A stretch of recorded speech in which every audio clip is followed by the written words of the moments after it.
she looked at me and she says, do you always look like this? You have to be strong. At the end, no one's coming to save you. No, whether you're going yourself. through divorce, whether you're going through a breakup, you have to be the strongest and the best person for yourself, for you. No one has ever asked me if I'm okay and how I Yeah. am. If you don't feel good and take care of yourself, how are you going to take care of that child?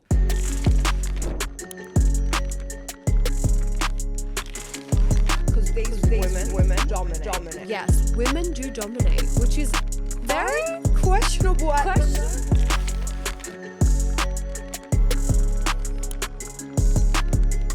Hey guys, I'm Heidi. And I'm Biba. And welcome back to another episode of Aesthetically Sisters. I'm excited. This topic is going to be so juicy. Yeah. I'm going to pre-warn you. I can't talk from first-hand experience, but I'm going to try my best to be as relatable as possible. See, you're very logical in your thinking and you're very diplomatic. I am. I'm the fiery one. Yes, I can be fiery. Actually, you're fiery. You're more fiery. No, I'm not. There you go. You just You're insulted me. reactive. Nah, I can be fiery. I can. I'll take it. When something doesn't make sense to me, I feel like that's when I'm a bit fiery because I'm like, what the fuck, no? And then I'm like, you need to understand me. Yes, you need to understand Heidi or it is catastrophe.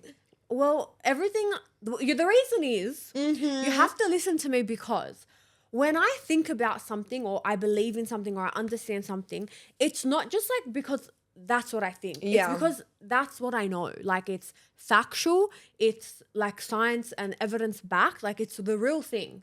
So you'd be silly not to listen to me. I've never met anyone who said you were wrong. Heidi doesn't allow you the opportunity, Exhibit A, Because I'm to always say right. She thinks she's always right. And I it's might okay. be wrong in this topic, in some things, and No, I will say my opinion, and you will tell me whether it's true or if it's on par with on trend. Okay, well, let's break it down. So, I just feel like this is relatable to most people. Heidi being the only person I know that hasn't related to this. No, like I can relate to it as in friendship breakups because I think they're just as hard. Yeah. Or like family breakups. This could be any anyway. breakup. So we're talking about moving on after a breakup. What is life after you've broken up with your loved one, broken up with a friend, broken up with a family member? There is so many. It's fucking great. It is. No, I'm joking. But sometimes No, it gets ugly before of it gets course, pretty. 100%. And we're here to break down the cycles and the sort of emotions that you go through after it. And what to expect.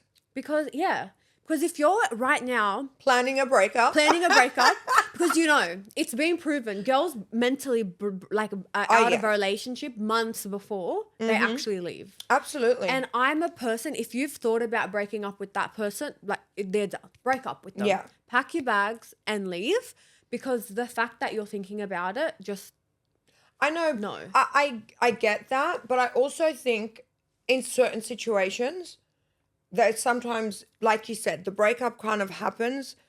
The relationship ends before it's broken up.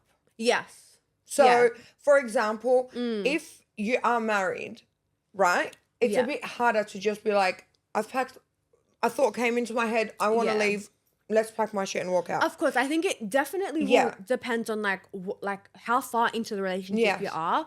I feel like people who have been dating for more than like 2 years always say the same thing. But I've been with them for 2 to 3 years or 5 years and like I'm going to have to start fresh and get to know someone's favorite color and it's who cares? That's exciting. Yeah, exactly. But from or just don't ask about their color. Who cares? But for some people it's like they would rather just stay in a shit situation because it's easier. And they're just complacent. No, sorry, because it seems easier.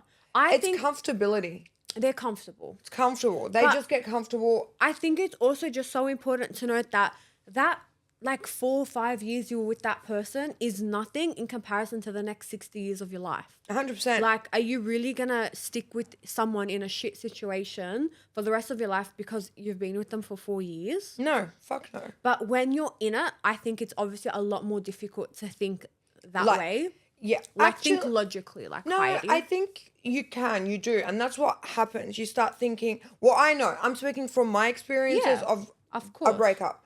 And it wasn't like a dating one. It was a full marriage and shit. It was prison sentence. I was serving time. Anyway, you start thinking like, I'm not happy. This isn't serving my soul. Yeah. I'm getting nothing out of this. Mm-hmm. But I started thinking, what the fuck? This is the rest of my life. For the rest of my life. Yeah. Am I going to be fucking waking up miserable, sleeping, unhappy? Yeah. For the rest of my life just because I don't want to be the girl that's gotten divorced. Or I don't want to...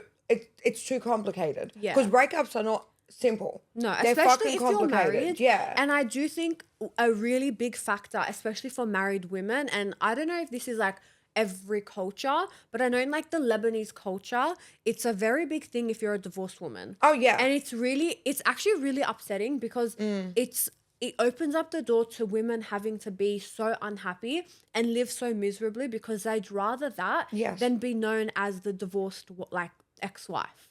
Well, exactly, because you become labelled. That's it. It's your label. It's they make it your identity. And it's not just Lebanese, I'd say Middle Eastern. Yeah, I think in the Middle Eastern culture, it's a big thing. And I know like a lot of women who are divorced and always say like they feel so uncomfortable when they're out. Like even you, like I know sometimes you say like I get a bit uncomfortable. People make me feel funny because like you're hot and you're single. Did you hear that?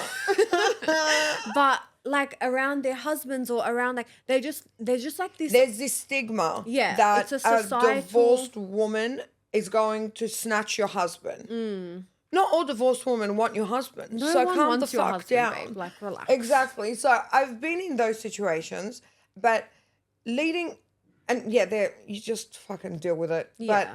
But to the best of your ability, because men do always look at you as like, you just feel it. Certain men. I think certain men. I Not all think men. going back to like society. Yeah. Society has this perception of a divorced woman, like, oh, she's no longer pure. She's like trying to get that revenge and she wants to go out and sleep with everyone. Yeah. And it's actually really sad and very like dehumanizing for a woman because some women actually just want better for themselves and they've had the courage to leave a relationship or a marriage. And then this is how people are viewing them when really they should be like, actually, be told, I'm proud of you. Congratulations. Like, you're doing something great for yourself. 100%. And in return, they're actually getting this whole other, she's up for grabs kind of thing. She's up for grabs. No, she's not. Like, who the hell said, I want you? Yeah. Anyway, so I believe relationships, when they're breaking up, it's a whole process. Yeah. Because unless, God knows what's happened, big thing, get the fuck out. But most relationships break up slowly. And it's ugly. It's fucking ugly. Like, even if you're not in love, you're checked out. But it's ugly because you've just had this whole life with this person, even if it's a few years.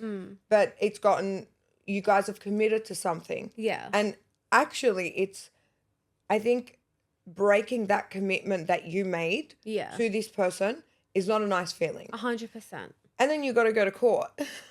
In some cases. Always. Yeah. And then and all of that stuff starts happening. Yeah. The court is disgusting. I remember when we were going through divorce court, my son was 5 weeks old. Yeah. So especially if you have a newborn or like children, it's a lot more of a sensitive situation because you don't want to like impact the children negatively. You want to give them the best and like hide them and protect them. But then there's so much shit happening around and like you're going through it and there's so much change. Like, it's a lot. Well, exactly. But the way I looked at it when no one wants to be, firstly, the divorced girl. Yeah. And no one wants to be the divorced new mum. Yeah. Either. And I was, of course, I have to like leave with a bang. Yeah. So, I was both, and for me, it wasn't like or am I is doing the wrong thing for my son? He's going to grow up in a I was like, I'm protecting him and I'm saving him from growing up, seeing his parents at war every other day, seeing me unhappy, seeing his dad unhappy, seeing how I can't look at him sitting at the same dining table and eat because I want to die. Yeah. Like, I thought I was doing the right thing, and I think I did. I think you did because too. we grew up in like a family where our parents were just not great together. Yeah. This is what happens. They arranged marriage back then, and they had to make it work. Yeah. And I used to be like, I don't ever want my kid to watch or go through that. 100%. And that's the same with me. Like, I'm not married yet, but like marriage has always... Soon, God willing. Hopefully. But like for me, like growing up and going into a relationship, I wanted everything that I had never seen. Yes. And my parents had a very ugly marriage. Yeah. And no offense, my sister was the first to get married, and it wasn't a great example of marriage for me to see. And no one else in my family. I had no other example. I didn't know what I was doing. No one else, like I hadn't really been around like happily married couples, and I was just like, so for me growing up, I was like, oh my God, I don't care to get married. I want to work. I want to live my own life. I want so much more. Yeah. Because in my mind, when you get married, it's like you're in prison. Like it's not happy. Prison. And then I remember when I met my boyfriend, I was like, it was. When I met my boyfriend, I was like, oh my God, like, why is he nice? Yeah. Like, for me, it was like such a shock that like, oh my God, you can be in a happy relationship. Like, you want to be here. Like, you're actually nice. Like, and then you have that realization. Yes. And then for years, you just go, and everything just starts making sense. And you're like, my normal was so fucked up. My normal was not normal. No, it wasn't normal. There was nothing actually normal about it. Yeah. Nothing. Like, I can't remember. I think like, no, nothing. I remember every time our dad used to cheat on my mom, he'd come home with flowers. So I used to think No, hold on. And like teddy bears. And like, teddy bears. But yeah. And and then I'm like, oh, he's so romantic. Hold on. It's so fun. I feel like it's sad. Yeah. But like it's so weird how the example of love that you have of it as a child like shapes you. Oh, absolutely. Until you're old enough to realize like, whoa. How fucked up that was. No, it's not normal. No. And going back to when I started my court, very soon after I left, and my lawyer looked at me. And she was a shock, by the way. Like, shout out to her because, like, we fucked shit up in that courtroom. I tell you that much for free. She was like a shock. When she entered, everyone was just like, I love that. She is just such a boss. Anyway, she looked at me and she says, do you always look like this? Oh, I remember this. Yeah. And mind you, I couldn't like even hold my son because I had a really bad labor and cesarean scar hadn't even fucking healed, and I was going through postnatal depression, which was not fun, and I was going through a divorce and AVOs and all of this shit, and moving back to home. Like, do you know how fucked that is? Like to come home but with a +1 at your child. Like, hi guys, going I'm back to your childhood bedroom. Like, I didn't even have one. My brother our older brother left his room so we can sleep in it. Like, anyway. And I was so not looking my finest. And she said, do you always look like this? And I said, no. And she goes, okay, then I want you to go back and work on yourself. I need you to lose that weight. 5 weeks postpartum. I need you to lose that weight. I need you to go fix your hair and put proper makeup on because I only had mascara on. I was like trying to, no, wow. I'm a girly girl, you know, like yeah. I'm super girly. Like, I love makeup. She said, well, it doesn't look like it now because if you don't feel good and take care of yourself, how are you going to take care of that child? Wow. And I was like, that's empowering if I've ever heard it. Yeah. And I thought to myself, fuck, she's so right. And you remember in like, I go to Heidi, like what, we gave myself how many like months, weeks to fit back in my old jeans. I remember. And I literally did. And it was because she said, you've got a long fight ahead of you. Yeah. I remember she was taking my outfit, David, that's the ugliest part. You got to sit down and talk about everything. And she just types it. And you're paying them like fucking $300 an hour. To type your trauma. To type your trauma. And I said to her, and I broke down crying. And she said, what's wrong? And I said, I'm just exhausted from the process. Yeah. She looked at me, she said, we haven't even started. Oh my God. We haven't even filed anything. I'm still trying to take the fucking story. She goes, toughen up. And I thought, I need to toughen up. Yeah. Like everything. You have to be strong. At the end, no one's coming to save you. No. Whether you're going yourself. through divorce, whether you're going through a breakup, you have to be the strongest and the best person for yourself, for you. And especially if you have kids, you gotta be strong. And look, there are times like you have to break down. Yeah. But you break down when it's No just one's you. watching. Yeah. And I think, go to a therapist. I'm a big believer in therapy. I do. Every Thursday morning. Therapy. 8:30. 8:30 a.m. No, I believe in... She does it before the longest day at work. You have to. Debunk. Start the week fresh.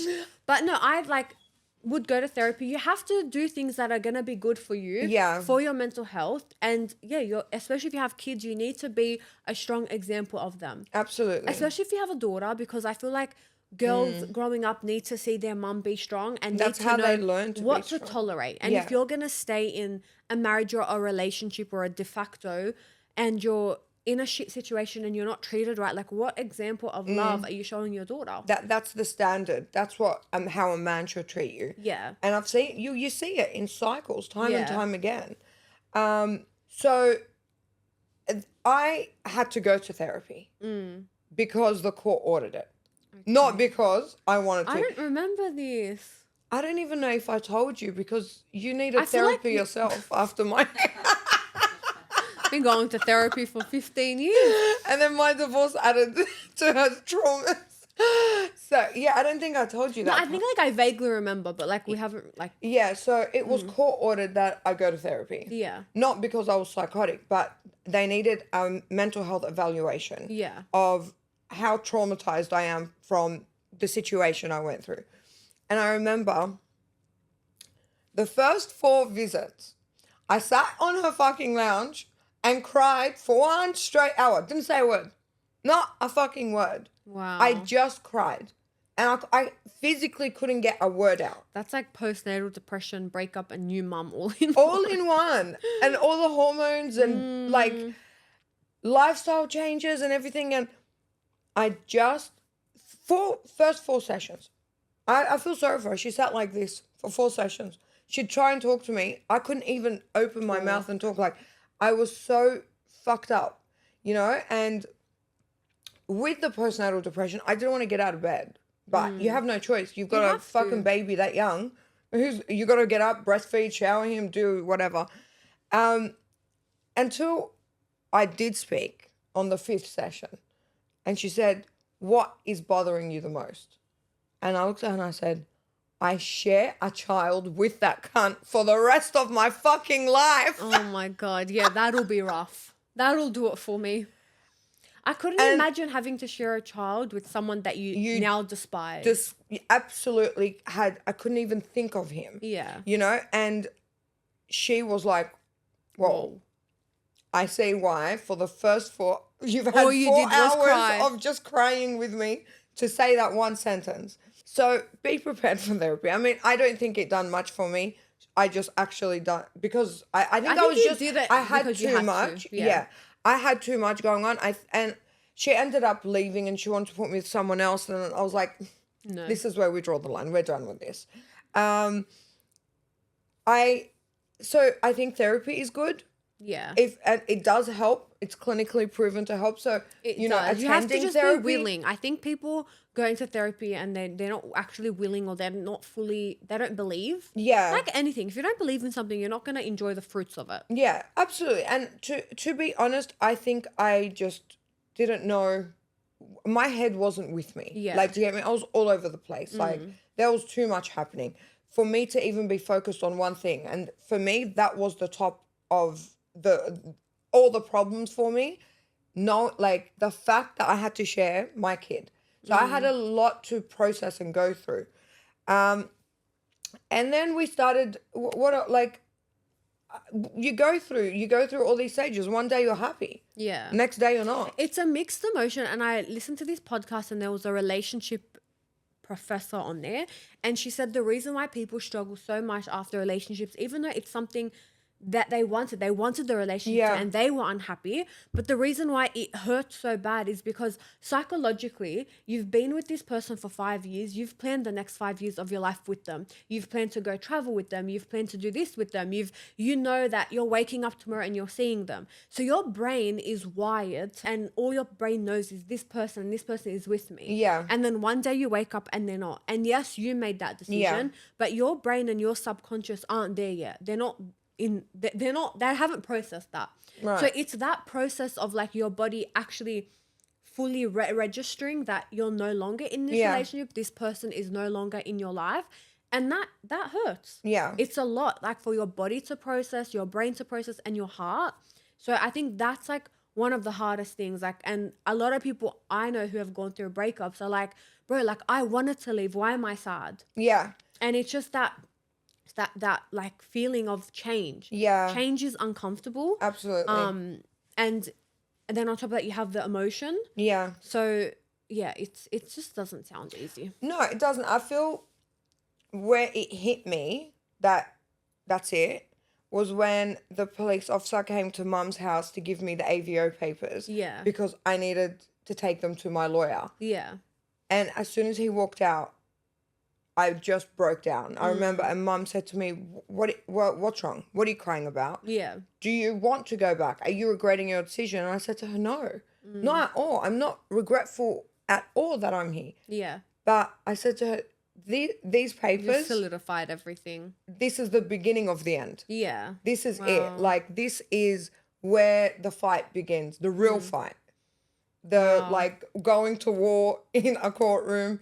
And that does not sound fun one bit. It wasn't. And it drags. It went on forever. So if you can mediate with your ex, do it. Save yourself so much money, so much headache, so much heartache, and you have to be in court for everything. Yeah. Oh, wow. I don't know now. Like, I haven't gotten divorced recently, so I don't know the rules. So I don't know if rules have changed. But yeah, and it got to the point where my son was getting older and we're still going to court. When I say older, like, he wasn't like a teenager. Like, he was starting to walk and we're attending court, and I'm not taking my son. But then there comes a point where you do, I think you had to or something. And I just did not want his first memory to be in a courtroom. Yeah. And watching his parents fight.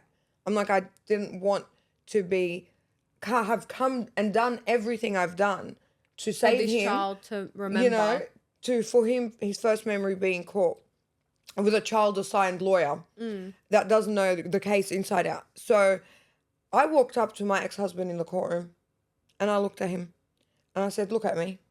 I said, this kid is not going to be in this fucking courtroom and he's not going to remember you or I standing up here or fighting each other or waiting to be called into court. I said, we need to find a way. Yeah. And I swear, like, my lawyer's like, what are you doing? I said, please stop. Like, just stop. Mama knows best. We need to figure out a way to make it work. So I said to him, we've spent over 300K collectively. That's insane. I said, we can't continue. I have bought a house. I promise. That's what I said. I go, we could have bought him a house. I said, I think let's be grown-ups and let's do what's best for our kid. We don't have to be friends. Yeah. But we need to co-parent correctly. And I must say, now you guys co-parent really well. Oh yeah, we're like besties. We're fine. Like, we're good. Yeah. But still, like, you know, there are times where I look at him and I'm like, God, you fucked your whole life, didn't you? It's so funny. It's actually hilarious. And I do say it to him. There's no boundaries. No. I love it. Yeah. So, you know, but I've heard different stories of how to get over someone. Yeah. You get under 6. Oh my God, Viva. I mean, I can imagine. You know what? I don't think that shit works. It doesn't. You're just numbing the feeling. Yeah. You're just trying to find a distraction. Oh my God. What is being under 6? Having sex with 6 people. Getting under to get over them. Anyway, yeah, there are heaps of mechanisms. Now, remember, I got crazy with the gym. You start working on your appearance. I think the best revenge is a hot comeback. Like you just the revenge body. Yeah, and the glow up after a breakup hits different. Yeah. You book an appointment at your aesthetic clinic. You come in, you get your skin treated, you get your Botox, your fillers, you feel your hottest. You look good, you feel good. Amen. And you just pounce through life. I think the glow up is so important, but I feel like the glow up happens a few phases after the breakup. Yeah, so I think you break up, and then I think you go on like this massive emotion. Like I think first and foremost, it's shock. Mm-hmm. We went through the shock phase. Like you're like, what the fuck? Is this real? Has it happened? You're finally accepting that this is no longer your reality. This is no longer your person. You've made that decision. Yeah. I think the second phase, so that's phase 1. The second phase is an emotional roller coaster. Yeah. This is the questioning phase. Now, I haven't been through this, but I've been there for people going through it. Yeah. And it's hard. It is. One of my closest friends has recently gone through a breakup, but we saw this coming. And she just kept saying like, what if? And her thing was like, she wanted to try every possible avenue before she finally broke up with him, because she didn't want to break up. Very patient. She didn't want to break up with him and then have the what if hanging on top of her head. Yeah. So she did like everything you could possibly think of for this person, for their relationship. Yeah. And when it still failed, she so comfortably got up and left and hasn't looked back in months, because she knows in her heart she did everything. Yeah, of course. And I think for some people, they don't have the opportunity, or they don't go and do everything that they possibly can, and then they have these questions like, oh, but maybe they could have changed. Yeah.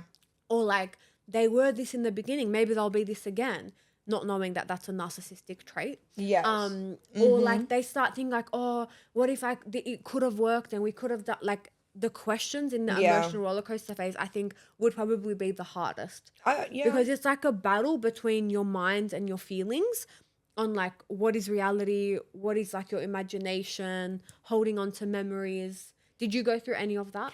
To be honest, no. Okay. And I'll tell you why, because there was no what ifs for me, because an old dog can't learn new tricks in my book. But see, I think people have such different experiences in breakups. But not just that, some people are emotionally wired to be stronger. Yeah. Where some people genuinely like, they're not emotionally intelligent enough to understand that. Yeah. Some people just think, oh, he can change, he will change, or they don't see the things that you might, or I might see. I feel like I'm wired to be strong. Even in my darkest days, in my most broken time, I found strength within myself to hold myself up and to keep the battle going. Yeah. You know, it's always been how I am. Like, I'm a strong person. I'm a very strong person. Like, there were times, like, because I became a zombie. I felt like I was becoming a zombie. Like, there was so much. You remember, like, when my lows were... low, they'd be low. Yeah, they'd be low, but I'd still be like, but I have to keep, like, this is what I want. This is what I wanted. This is what I'm going to have to deal with. Yeah. You know, but there was never times where I thought, oh, had I stayed and given it another go? No, there wasn't, you know. I think the way that your marriage ended as well, it was like, how could you go back after that? Yeah. But for like other people, like, and I think also at the time you had a really good support system. Yes. And I think that really makes or breaks like the recovery and the emotional roller coaster. If you're someone who's, especially leaving a marriage, it's such a big thing. Yeah. And if you don't have a really good support system and you don't feel understood 100%. And you don't feel that love and that support, I couldn't imagine how lonely that would feel. Oh, absolutely. You know, I'll give you an example. Last week, a client of mine came to me, and she comes to me only once a year because she's not in a financial position to be funding these treatments regularly. And the last time she came, she did not look good. Yeah. She said to me, Biba, I'm at the lowest. I'm in the pits. Yeah. I've never felt like this. So when she came back this time, I hugged her. Oh my God, how have you been? And we got upstairs and I looked at her and I said, how are you feeling now? How is your life? Like, are you in a better place? And immediately, if I told you waterworks. Yeah. And the first thing she said to me, no one has ever asked me if I'm okay and how I am. And she's got, I think, 4 or 5 kids and been married for a long time. And just broke down and she said, I'm a little bit better. She goes, but I'm not good. And I said to her, why don't you leave? And she said, go where? Yeah. Do what? That thing, some people don't have like, yeah, it's really sad. And especially if you are a stay-at-home mom, yeah, it's really difficult because financially you're dependent on your husband, and like that is, where do you go? Yeah. A lot of, and I know so many women in that, like in that similar situation where they're in very unhappy marriages, yes, but they don't have a family home that they can go to. They don't have friends that can help them. They don't have the financial stability. Yeah. So they have to just stick into that. And not have to, but it's an easier route, and they think about, I'm doing it for the kids. And then she followed by saying that. Yeah. And I said to her, but what about you? That's what I said. I said, what about you? I said, you're telling me he treats you so terribly. He doesn't fucking work, sits on his ass all day, uses it on the dole to support your lives. She said, he's never looked at me and said, you look nice, and things like that. And she said, he complains about everything. And I said to her, you're telling me you're staying for your kids and your daughter is of age where she's now driving and everything else. But you think that's setting the right example for your daughter to see you tolerate that? Yeah. So she can grow up, if she's to fall into a toxic relationship, she's going to think, oh, well, isn't that the norm? Yeah, 100%. And I felt like light bulbs went off in her head, and I said, you got to think, if you're thinking of her and your children, think of how she is going to understand to be loved. Yeah. Or to settle for in a relationship. 100%. I totally agree with that. Yeah. And she was like, oh, wow, you're right. Yeah. And I have a client, sort of a similar situation, but she was married and she had, I think, 5 or 6 kids, big family. And she had been with this man since she was like 18. They were so in love and they had all these kids and they were very happy. Yeah. And then their life sort of just started turning. They sort of fell out of love. He became quite abusive, but she stayed for the kids. He was the financial, man in the relationship. Provider, he was a provider. The house was his and whatnot, and she just stayed for years and she was so unhappy and she started not taking care of herself and became miserable. Yeah. And then one day she's like, I can't do this anymore, because she said, like, I don't want my daughters and my sons as well to think that, one, it's okay to bash your wives or be abusive with your wife, whether it's physically, emotionally or psychologically or financially. Yeah. And then for my daughters to think that's okay. Yeah. So she ended up leaving her husband of all these years, and then go girl. a year or so later meets another man and she like falls in love with him. Aww. And it's so beautiful because like I saw like she fell in love with him. She started taking care of herself. She invested in herself. She became like, you would just talk to her, look at her and you feel her energy. Like she was so happy again. Vibrant. And then she marries this man. He moves in with her and her family. And of course, being in that Middle Eastern culture, everyone and their dad had something to say about it. And you all get too involved. I hate how overly involved people think they can be in someone's life. But everyone was getting so involved and shaming her for allowing another man to live with her. And she's like, people have so much to say, but he's my husband, so he can. And secondly, he treats me so good. He like loves me and kisses me and says nice things to me in front of my family. I would rather my daughter see that and think, oh my God, like that's so, or get grossed out because they're so in love, than see her dad abuse me. Oh, of course. But you know, the thing is, they would have gotten so involved in her happy life, but as soon as she's in fucking silence watching her be miserable. Suffer. Yeah. In a horrible toxic marriage because they don't want the shame that it brings to be divorced. I just find it so pathetic. It's such a stupid way of thinking. Yeah. Because if you would literally rather someone you love, you don't love them. If you would rather see them be unhappy than be in a marriage or a relationship where they're flourishing. Absolutely. And whether you think that's a good relationship for them or not, let them learn that on their own. 100%. Let them figure it out on their own. For them, in that moment of time, they're happy. Let them be happy. If they break up, that's on them. That's a lesson learned on them. 100%. And we're all learning as we go. It's not that deep. And people just think that they can get that involved. Like, it frustrates me. Yeah, but that's ethnic families. I think, like I don't know. I feel like everyone just gets so involved these days. There was actually a study, and I don't remember where it's from or who said it, but it's a study about how people these days get so fulfilled because they have so much more involvement with other people's lives because of social media. Strangers know more about you than you probably know about yourself because they're watching and picking up all these cues on your life that you like just freely post without thinking. Yeah. And they have this authority to sit on TikTok and comment and say things. It's insane. And they're getting fulfillment out of that, and it's like it's diabolical. Yeah, I agree. We live in fucked up times. We do. You know, and then after the roller coaster of emotion. So after phase 3 of roller coaster, there comes the glow up phase. And that's the phase we love. That's when you start to accept and you start to flourish. And you're like, I did this. There's no going back. Let's just move on and be bigger and better than ever. Yeah. And I think that's the best phase to be in. I think so too. Because when you love yourself and you realize how strong you have been. Yeah. You have this sense of like, I'm so proud of me. Yeah. Like you want to pat yourself on the shoulder. Yeah. For going through, even if you chose, even let's just say you did not choose to break up, but you dealt with all the emotions and all the heartache and all the pain. You got through it in the end.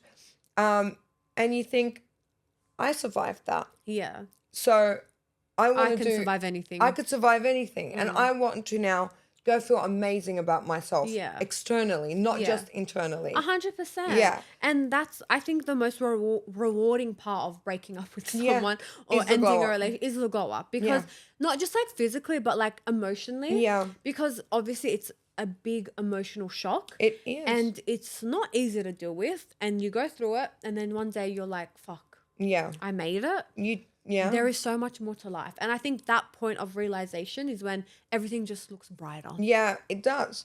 It does. You start hearing the birds chirping in the morning. You smell the roses.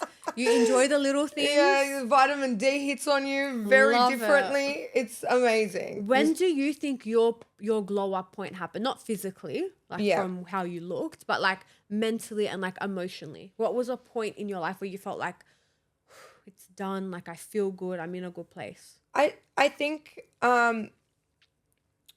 it's weird because I had stages of them. Yeah. Those emotions came like waves and like in stages for me, because when I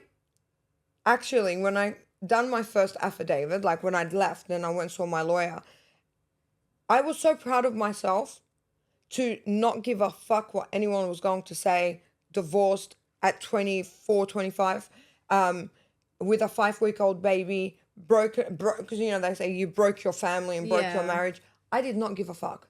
I was like, I was so proud of myself to actually be like, no, fuck you all. Yeah. I'm not going to listen to anyone. This is my life and this is what I'm going to do. I love that. I think I wish more people learnt to not care so much about what other people say. Yeah. And trust me, we've got a very judgmental family, opinionated.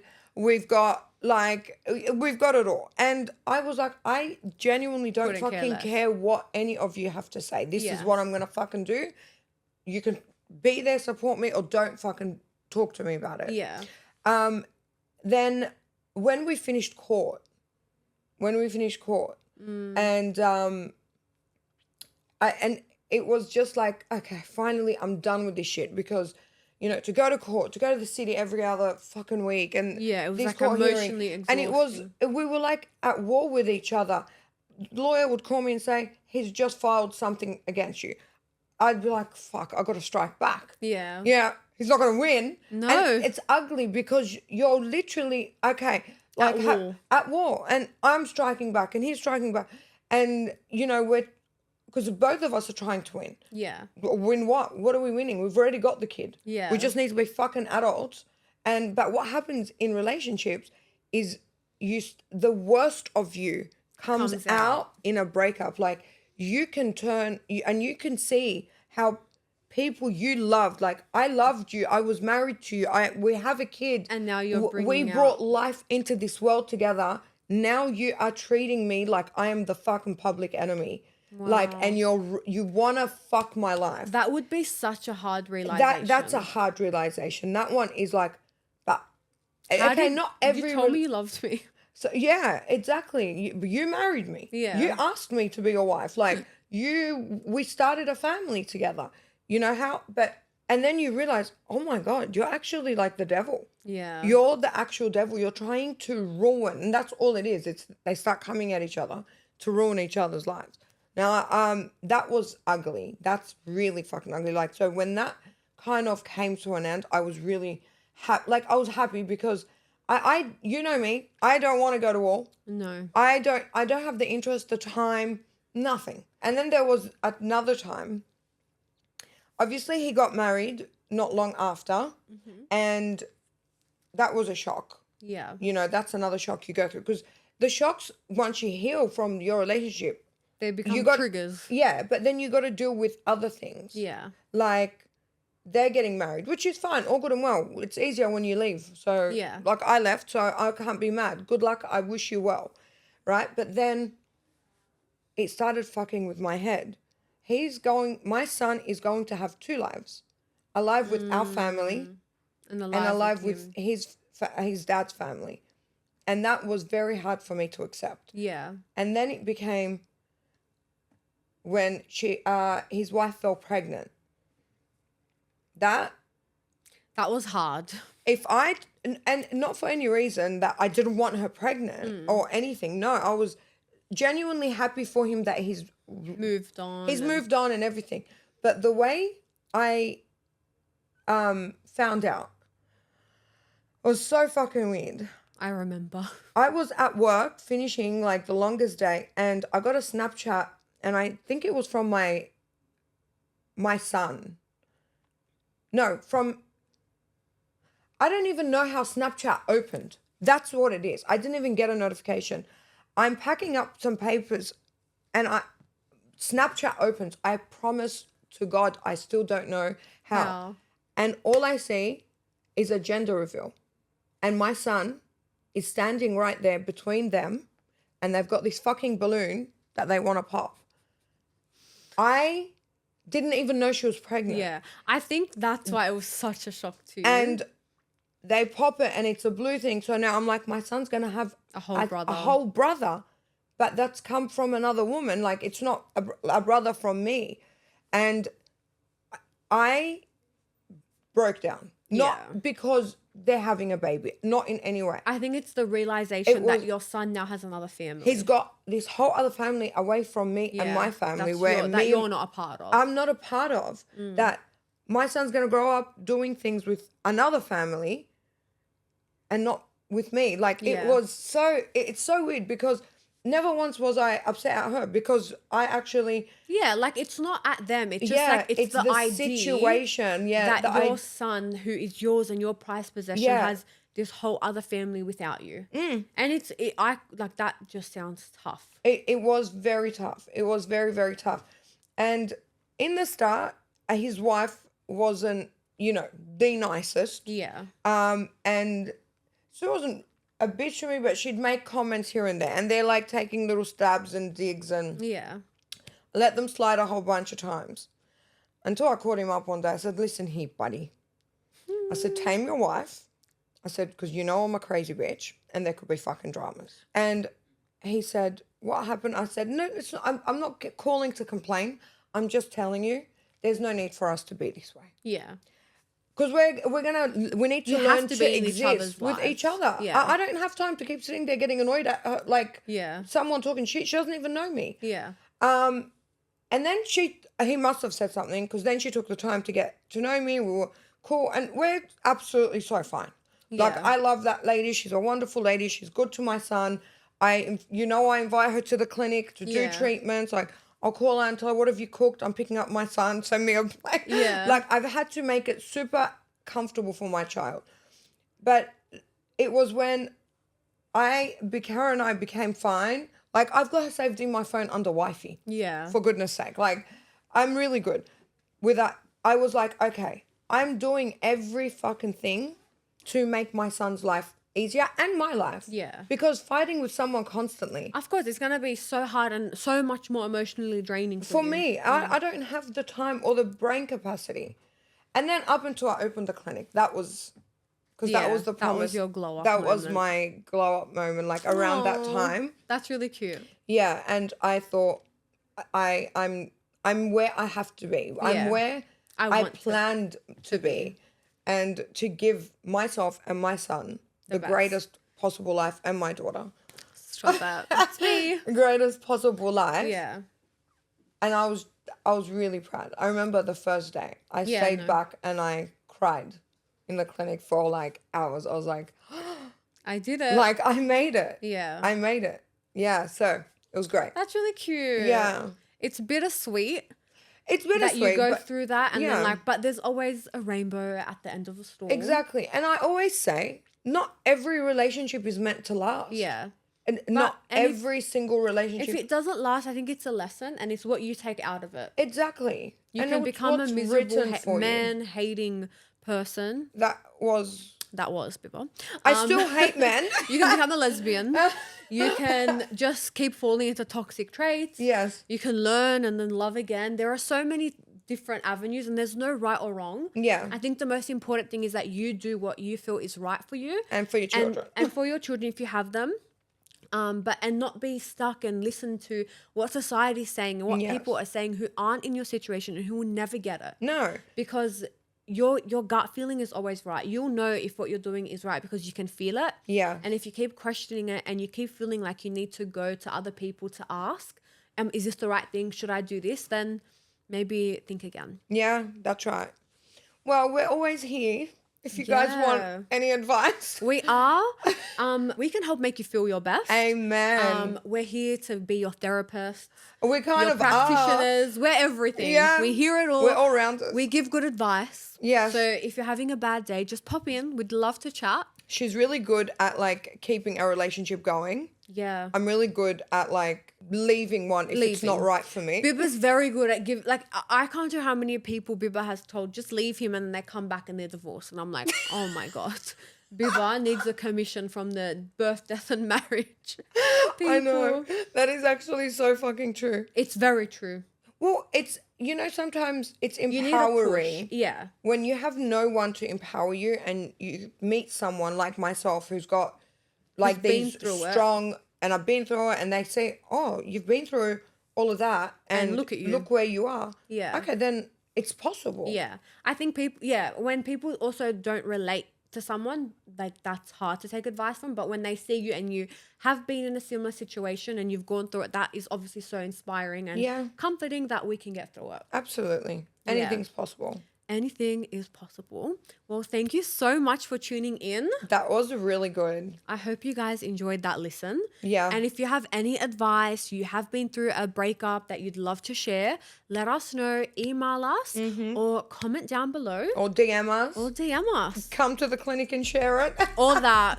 But wherever you're watching, make sure you are following or subscribed and leave us a like and comment. It does really help us so we can continue bringing you new episodes every week. Mm-hmm. We love you. Bye.